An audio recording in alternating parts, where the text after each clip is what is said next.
Hello friends, good morning. Riya lifestyle চ্যানেলে তোমাদের সবাইকে অনেক অনেক স্বাগত। তো চলে এলাম প্রতিদিনের মতো আজকেও নতুন আর একটা ব্লগ নিয়ে। তো তোমরা সবাই কেমন আছো? আশা করি ভালো আছো।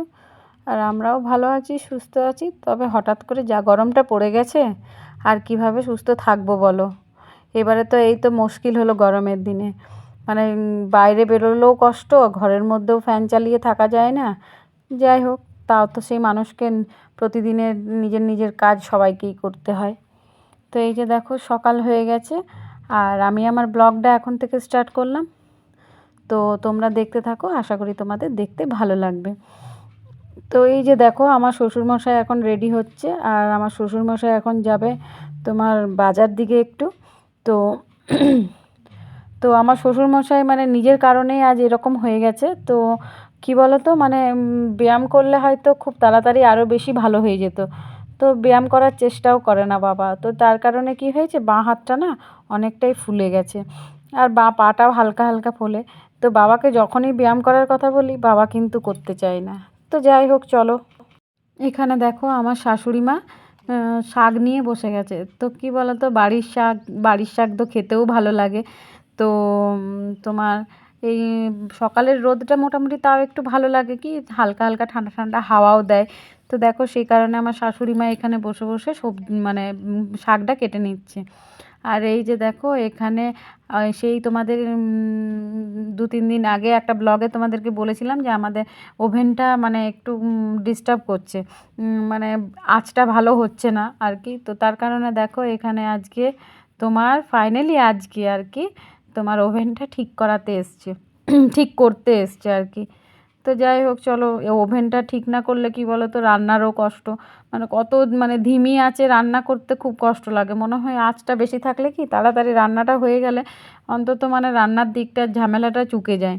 আর এখন কি বলো তো, মাম্মাম স্কুলে যায়, তো রান্না করাটা আমার এত তাড়াতাড়ি হয়ে যায় যে তারপরে কি করব কি না খুঁজেই পাই না। আর এই যে দেখো আমার পোগো সোনা এখানে চুপটি করে বসে থাকে, বেশি কথাও বলে না কারোর সাথে, আর নিজের মনেও বেশি ডাকে না। কী যে হয়েছে ওর এখন কি জানি। তো সেই দেখো আমার বরকে বারবার বলছি পোগোকে একটু ডাকো তো। তো সেই আর কি দেখো আমরা এখন বেরিয়ে পড়েছি, ভাত টাত খেয়ে নিয়েছি। ভাত টাত খেয়ে তোমার আমরা এখন যাচ্ছি একটু নতুন বাড়ির দিকে। তো আমার বর আর আমার মাম্মাম দুজনে আগে একবার ঘুরে এলো নতুন বাড়ির থেকে। তো আমাকে এসে বলছে, মাম্মাম পাপা দেখো সুইমিং পুল বানিয়েছে। তো ভাবলাম যে চলো আমিও একটু সুইমিং পুলটা দেখে আসি। আর কি বলো তো, এত গরমে আর মোটেই ভালো লাগে না কোথাও যেতে রোদে। না হলে শীতকালে তোমার খুব এদিকে এসছি, আমরা কিছুক্ষণ থেকেওছি, আমি মেজদি ভাই নয়ন, আমরা 4জন মিলে এদিকে আসতাম। তো এই যে দেখো সেই সুইমিং পুল যেখানে যে যার কথা আমার বর আর আমার মাম্মাম আর কি আমাকে এসে বলছিল। তো এই যে দেখো এটা তোমার এখানে আমাদের গোয়াল ঘর হবে আর কি। তো আমাদের যে কাকিমার যে বাড়িটা সে গোয়াল ছিল, সেটা তো ধরো ভাঙা হয়েছে। তো সেই ইটগুলো দেখো এখানে রেখেছে, এই ইটগুলো দিয়েই হবে এখানে একটা গোয়াল ঘর। তো মানে গোয়াল ঘর একান্তই দরকার আর কি, যেহেতু বাড়িতে ধরো গাই আছে, তাছাড়া আমাদের তো দোকান আছে। তো সেই কারণে ধরো গোয়াল করাটা তো দরকার। তো সেই কারণে আমার বর ভাবলো একটা গোয়াল করেই দিই। তো দেখো আমরা সোজা বাড়ি মানে রুমের মধ্যে চলে এসেছি আর কি। আর দেখো এখানে এসে মাম্মাম একটু দুষ্টুমি করছে, মানে ও সব সময় চাই যে ওর সাথে একটু খেলি বা ওর সাথে একটু ওকে একটু সময় দিই, মানে এটা আমার মাম্মাম কিন্তু খুব খোঁজে আর কি। আর এই যে দেখো আমার মাম্মাম এখানে একটু দুষ্টুমি করছে, পাপাকে ভয় খাওয়াচ্ছে। তুমি ভাববে না লাট ওই এটা আমি টুকতে বলতে থাকো।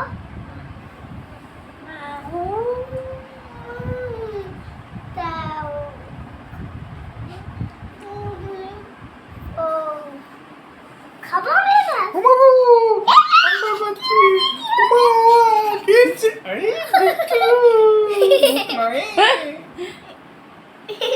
তো দেখো বিকেল হয়ে গেছে, আর বিকেলে নিচে চলে এসেছি, আর আমার হঠাৎ একটু চা খেতে ইচ্ছে গেছে। তো চা আর পাউরুটি নিয়ে যেই না বসবো, তো মাম্মাম ঘুম থেকে উঠে চলে এসছে। তো তোমার মাম্মামকে দেখো পাশের চেয়ারে বসিয়ে দিয়েছি, আর এদিকে আমিও চাটা নিয়ে বসে গেছি। আর মাম্মামের না শরীরটা না খুব একটা ভালো নেই জানো তো, মানে যেহেতু সর্দি কাশি হয়েছে, তো এবারে ওর গলাটাও মানে ভালোই অনেক বসে গেছে। তো সেই জন্য মাম্মাম একটু তোমার ভালো লাগছে না ওর শরীরটা, ওকে দেখেই বোঝা যাচ্ছে। ও চুপচাপ দেখো কীরকম বসে আছে। আর আমার শ্বশুরমশাইও এখন একটু বেরিয়ে পড়লো হাঁটতে, বিকেলটাতেও একটু যায় ধরো। আর না গেলেও ধরো ভালো লাগে না, মন টন একটু মন ভালো রাখার জন্য বাইরে বেরোনোটা অবশ্যই কিন্তু দরকার।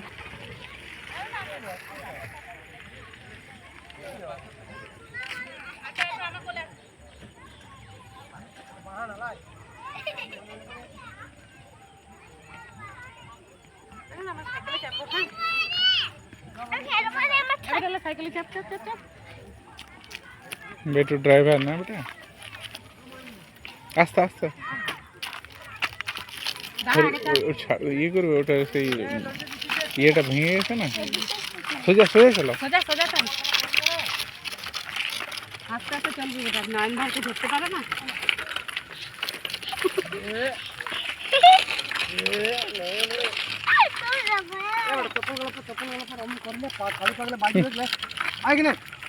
তারপরে যাবি পরে নিবা। গাড়ি এসছে বেটা।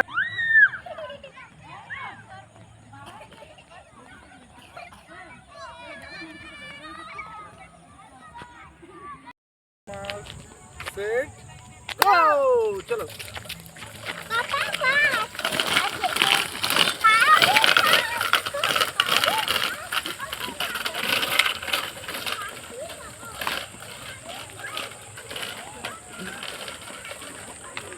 এইদিকে দেখো আমার শ্বশুরমশাইয়ের রুমের ফ্যানটা আর কি চলছে না, তো তার জন্য বরকে বারবার বলছিলাম যে ফ্যানটা ঠিক করে দাও, ফ্যানটা ঠিক করে দাও।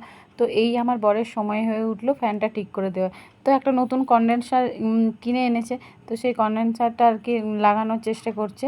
তো কি বলো তো, এই টুলটা যেটা ধরে আছে টুলটা, আমি ওই টুলটাতে না ঠিকভাবে লাগাল পাচ্ছিল না আর কি। তো সেই কারণে ওর একটু অসুবিধাও হচ্ছিলো। তো সেটাই ভাবছিলাম যে এই টুলটাতে হবে না, অন্য টুল নিয়ে আসতে হবে। তো দেখো শেষমেশ যে এই টুলটাতে কিন্তু হলোই না, আমাদেরকে বাড়িতে একটা বড় টুল আছে, সেই টুলটা চলো নিয়ে আসতে হবে আর কি। তো এই যে দেখো এইদিকে বড় টুলটা নিয়ে চলে এসছে, আর এখানে আমার বর দেখো কনডেন্সারটা মোটামুটি লাগিয়েও দিচ্ছে। কিন্তু কি বলো তো, এই গরমের দিনে এই একটাই অসুবিধা, এই কোনো কাজ করতে যাবো ঘেমে দরদর করে ঘাম ঝরতে থাকবে, মানে এত সমস্যা না গরমের দিনে কোনো বলার নয়। তো যাই হোক, তো দেখো আর দেখো কনডেন্সারটা লাগানোর পরেও দেখছি ফ্যানটা ঘুরছেই না ঠিকভাবে, সে একদম স্লো, মানে একের থেকেও যেন সে কম, সে কোন রকমের যেন সেই মালগাড়ির মতো চলছে আর কি ফ্যানটা। তো তার জন্য দেখো আমার বর ফ্যানটা খুলে নিয়েছে, এবারে ফ্যানটা একটু ঠিক করাতে দিতে হবে। আর এই একটু ঝড় বৃষ্টি হচ্ছে না হচ্ছে, মানে এখন ফ্যান লাইট সব চলে যাচ্ছে। তো যাই হোক চলো, তো এই যে আমার বর এখন আরেকটা কাজ বেড়ে গেল, ওকে এবার কালকে কিন্তু বাজারে নিয়ে যেয়ে আগে ফ্যানটা ঠিক করাতে হবে, কারণ গরমের মধ্যে কিন্তু থাকা যাবে না, তাই না? আর এই যে দেখো এখানে আমি মাম্মামকে পড়তে বসিয়েছি, আর পড়তে পড়তেই মাম্মামকে খাইয়ে নিচ্ছি। কেন বলো তো, মাম্মামকে পড়তে পড়তে খাওয়ানো, কারণ মাম্মামকে যদি পড়তে পড়তে খাইয়ে নিই তাহলে ও তো ধরো লেখার দিকে মনটা দিয়ে দেয়, তাহলে ধরো খাওয়ানোটাও হয়ে যাবে, আর এদিকে লিখতেও থাকবে।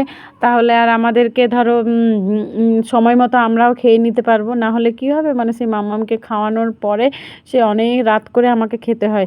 আর না হলে কী হয় বলো তো, আমি খেয়ে নেবো, তারপরে সে বসিয়ে মাম্মামকে খাওয়াতে হয়। আর এটাতে কী হলো, মাম্মাম এদিকে লিখবে পড়বে, আর এদিকে তোমার ওকে খাওয়ানোটাও হয়ে যাবে, মানে দুটো কাজই একসাথে আমার হয়ে যাচ্ছে আর কি। তো যত তাড়াতাড়ি কাজ করা যায় তত তাড়াতাড়ি ভালো, কি তাই তো? তো যাই হোক, আর কি বলো তো, মামামের শরীরটা যেহেতু ভালো নেই, সেহেতু তো রাত্রেবেলা দুধ দিয়ে কোনো জিনিসই খাওয়ানো যাচ্ছে না, তার জন্য ভাবলাম যে ডাল রুটিটা, এই কারণে ডাল রুটিটাও অভ্যাস হয়ে যাবে, তাই ওকে ডাল আর রুটি খাওয়াচ্ছি আজকে। তো চলো, ভিডিওটা তোমাদের কেমন লাগলো অবশ্যই জানিও। আজকের মতো এখানে শেষ করলাম, দেখা হচ্ছে নেক্সট ভিডিওতে।